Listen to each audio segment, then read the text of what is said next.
So what if I would have played Virgil and Ibu, for example? If one of them was injured, would have gone injured, people would have said, what a stupid choice. And also with them, it was very difficult for us, with our starters, to beat Palace, because it's not the first time we lose against Leeds. Even so early in the season, are we at the stage that the weekend game is must-win? For Liverpool, every game is a must-win. And then he finishes the entire interview saying, every game for Liverpool is a must-win. Well, no, it's not. If you roll out 10 changes and a bunch of youngsters and you handing out debuts to everyone, then no. Fans start leaving, and Crystal Palace unbeaten in 4 against Liverpool. Singing Can We Play You Every Week, apparently, as well, Anfield. It's been a tough old road for Liverpool. Crystal Palace, they started the slide as well for Liverpool. They've now lost 4 straight in the Premier League. They're the first team in Premier League history to win their first 5 and lose the next 4 since September 27th. By the way, Liverpool have lost more games than any other side in Europe's top 5 leagues. I mean, the bad stats, they just keep on coming, don't they? Nigel, you said coming into the game, they almost need this from a mentality standpoint, not necessarily this competition. How damning is this for them now? Very damning. It's going to be even worse for Arne Slot. And I said he's probably put more attention to himself in what he's done with his team selection and what he said. And for Liverpool fans, they want to see their club win. Yes, you want to bring the youngsters through. They've got some youngsters in the squad already who've had some minutes in the Premier League. But it's about winning now. It's about creating a culture. When you're in a football club and you go in a bad run, it's one of the worst places to go. Yes, you know you're blessed to be a professional football player, but the criticism that comes from ex-players, TV, the newspapers, the local fans, the fans that you bump into, oh, you lot are crap. Like, you've got to deal with that. You want to win as quickly as possible. Regardless of what game or what competition it is, you want to win. Winning puts you on a high, and it just changes the atmosphere tremendously in a football club. When you go into training grounds after you lose games and you continue to lose it, it's a horrible place to be in. You don't want to be there because everyone's down. But when you win, everyone's happy, everyone's having a laugh and a joke. How's the family? And it's just a nice atmosphere. Right now, the clouds are very dark at Liverpool. And when you come off a performance like that, and then you also talk about the youngsters that were put in a situation, Nallo who gets sent off, coming in as a centre-back, it's one of the hardest things to do. If you're making attacking changes, it's fine. They can make mistakes up there, it's no problem. When you put in that responsibility in young kids and they get sent off in a situation like this and they're losing a game, it's only going to make the atmosphere there even worse and be very difficult for these youngsters to see any positivity or any light. Do you think the more they spiral, Grella, as well, the harder it is for them to get out of it? Yeah, I think so. 2 clean sheets in 15 games, probably you start there, right? Anytime I think a manager's struggling, you have to look at how we're conceding goals and where we're conceding goals. I came in today, I wrote on my notepad here, lazy tracking from the midfield. That's also from the first 11, right, where they have big problems as well. We keep talking about the changes, but they've struggled coming into this. They struggled a little bit last season in some regards as well. Some of us here were saying, oh, they're good, but they're not the best team in the world for sure. And now, when they were winning games, the writing was on the wall. The writing was on the wall. And now you just see the tracking from Endo in the midfield. You don't want it to become a habit where guys are just not doing the fundamentals right? Where guys are not tracking guys from the midfield, where guys are not sliding over when they need to slide over, when guys are not competing in some of these different moments, making poor decisions. I do fear for Nallo because that play will replay in his head a million times tonight and for the next week. He got sent off on his debut. No, but forget about his full debut, and now he gets another opportunity to get sent off again. But this was the trampoline touch first. Like, they had the possession of the football. It's not like, okay, the ball goes over your head, you're a little late, and you grab somebody. This is like, you had the ball, and you trampoline touch it to the other team, and then you take the guy down. It's a nightmare for the young player. Let's take the youngsters out of it, because we know so about all this. For me, the worry for Liverpool is the senior players. Kirkez started today. We questioned about how they would set up. You see Andy Robertson going to like a centre-back role. Kirkez has been getting criticism for his performance at Liverpool since he's gone there. And again today, I look at the first goal. I think he's got to take responsibility. So even if you're Arne Slot, you put a few of your senior players out there and you're still seeing these mistakes, how are you going to correct that? Because when you look at the response we give to your senior players, Kirkez, for tracking Sarr for the first goal, he gave the ball away high up in the pitch, doesn't really see the danger.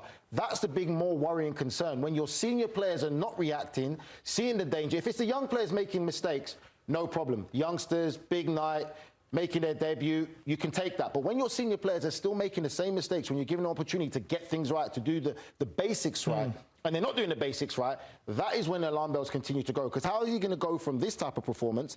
And if you start Kirkez again against, I believe, Aston Villa next, that's going to be a worry. Nigel, you said it best during the broadcast. I think we're going to learn more about Arne Slot in these moments than whenever it was that he was winning. You talked about that first goal. How many times have Liverpool, maybe this team that's a mix of young guys and the starters versus the teams throughout the season, have been getting done by these long balls? Look at the game against Manchester United. It's a long ball over the top. The spacing isn't right. The communication between Van Dijk and Konate, oftentimes, almost uncharacteristically this season, Liverpool are so vulnerable. And sure, offensively, they have all the firepower, but defensively, they're struggling. Chiesa said against Brentford at the weekend, they sat in silence in the dressing room. It seems like they don't have a response. And this was today, I felt like it was a moment to control the narrative a little bit more,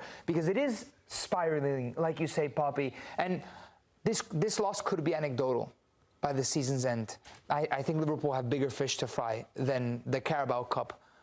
But the aura that you surround yourself with, 6 losses from 7 games, going into not only this weekend against Villa, you have Real Madrid in Champions League coming up next week. And then Manchester City after that. I mean, if Chiesa sat there and said, we sat in silence after the last Premier League loss, what do you think they're doing in the changing room now, Grella, with all these youngsters in the mix as well?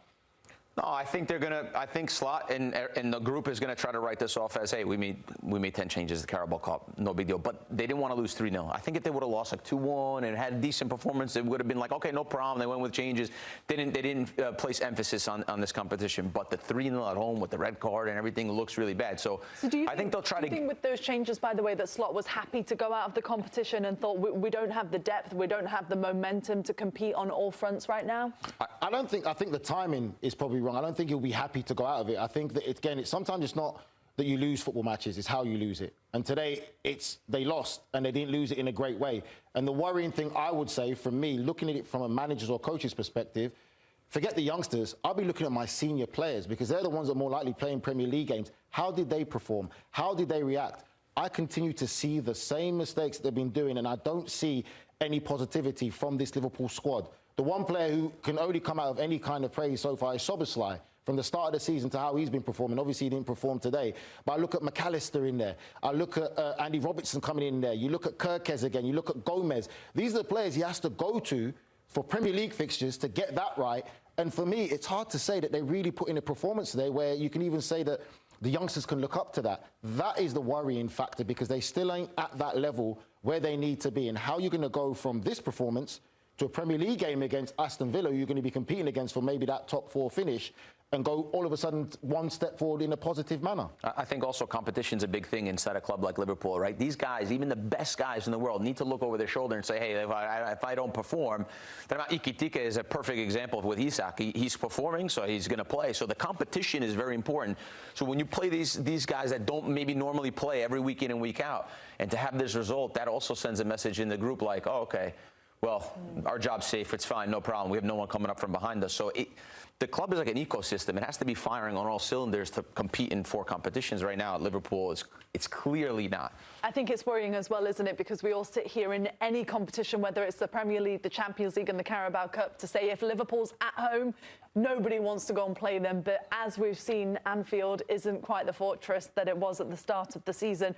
What about Crystal Palace, though? Because we've got to give some love to them today. To go there, they've had Liverpool's number, haven't they? The Community Shield, we mentioned, then beating them in the Premier League, but then to do it today in this fashion, in this competition, was really impressive. Especially now, because they hit a slump in form. Yeah. They started the season on an 11-game unbeaten streak, a streak that if you even go back to last season, it's even longer.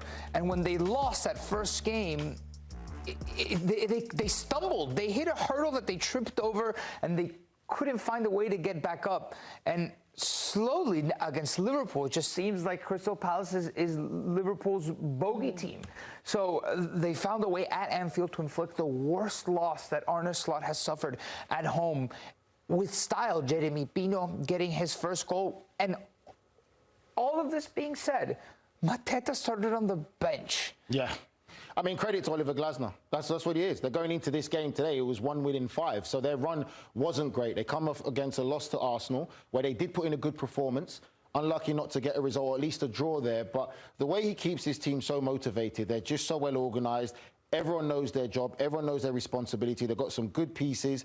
They're aggressive in the press. They use the ball so well. They recycle the ball well. They're a well-coached team where there's a great chemistry there and a great togetherness. That's what I admire the most about this Crystal Palace team.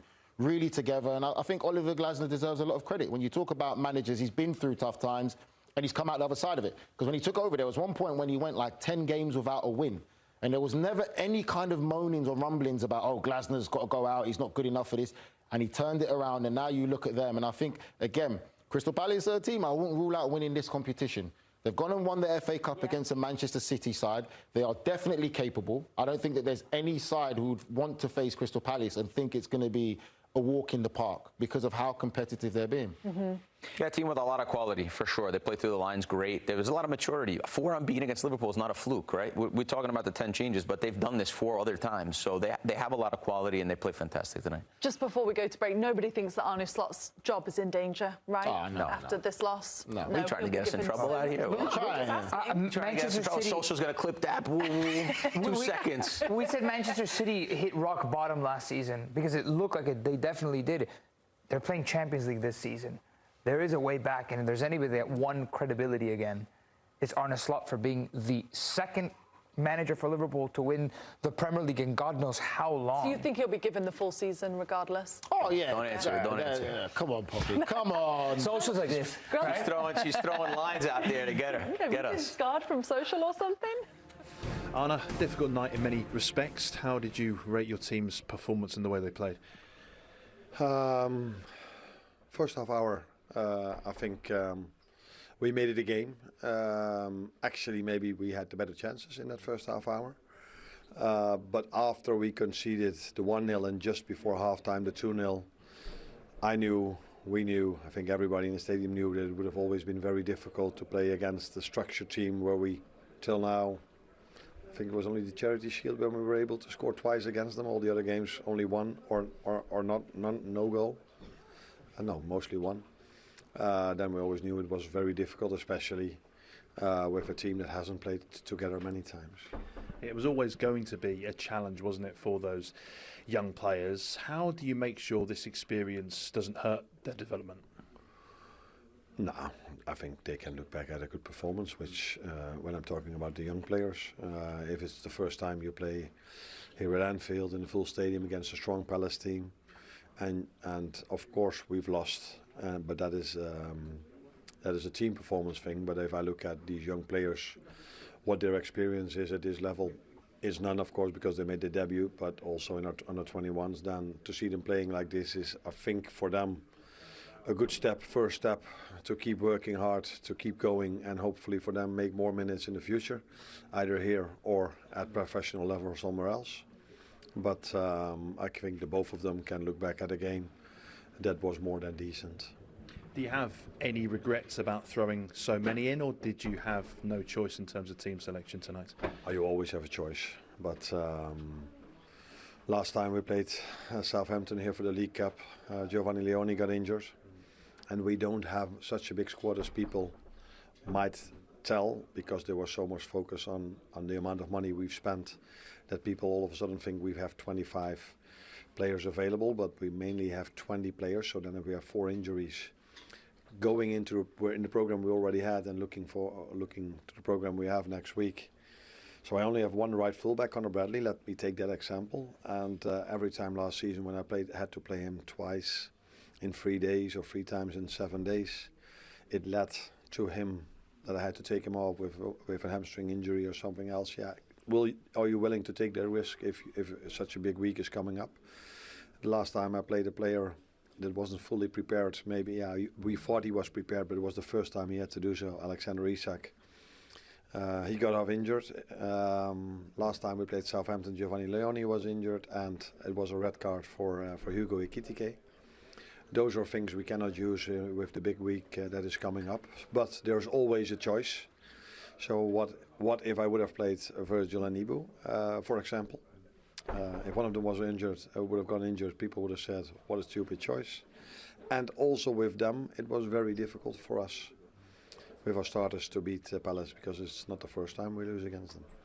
It is another defeat on this run. How much does it increase the pressure, if that's even possible, going into the weekend?